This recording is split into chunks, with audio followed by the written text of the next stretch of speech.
Bonjour, je suis Arnaud Ville, je suis l'auteur au REERG de Sauvageonne, abeilles natives. Précédemment, j'avais écrit Les jardiniers invisibles, donc qui traitent des insectes au jardin, et des petits des forêts, des insectes qui participent aux équilibres forestiers.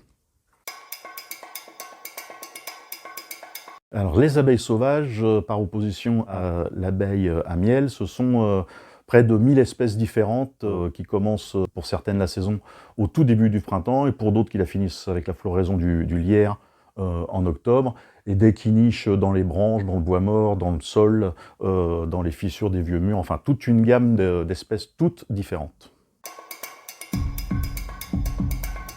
Des végétaux à la floraison variée tout du long de l'année, donc des personnages, s'il y a un lierre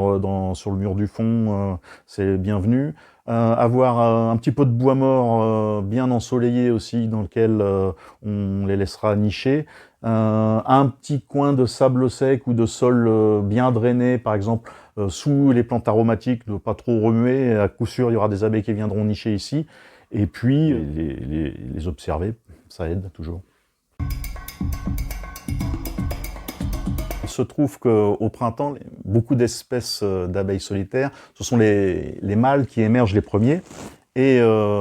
pendant une semaine ou un peu plus parfois, ils sont célibataires, donc ça les rend un petit peu fébriles, et pendant ce temps-là fleurissent certaines espèces d'orchidées sauvages qui ont joué sur cette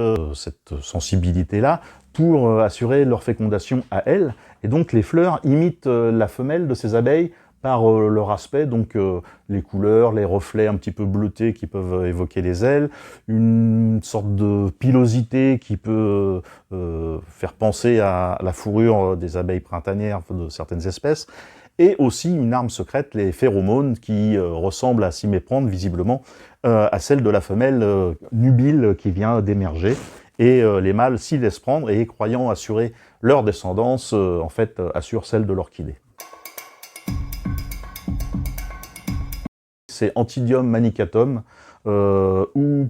déjà le mâle est beaucoup plus gros que la femelle, alors que d'habitude chez les autres abeilles c'est le contraire, et c'est une teigne, une véritable teigne, un bagarreur qui passe son temps à chasser tous ceux qui osent rentrer dans son territoire, son carré de lavande ou d'autres plantes qui butinent en guettant les abeilles. Il fonce dessus et il cherche à les blesser le plus sévèrement possible avec des épines acérées qu'il a sur le bord de son abdomen et qu'il emploie avec la plus grande violence possible. Sa femelle, en revanche, passe son temps à chercher des fibres végétales les plus douces pour en garder son nid, sa galerie, là où sa progéniture grandira à l'abri des tourments extérieurs.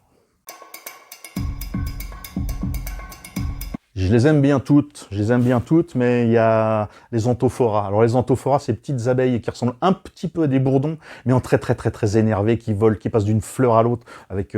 fulgurance, et qui, quand elles s'arrêtent, et là on découvre qu'elles sont toutes, c'est des véritables petites peluches avec des grands yeux et des grandes pattes, et je les adore. Voilà.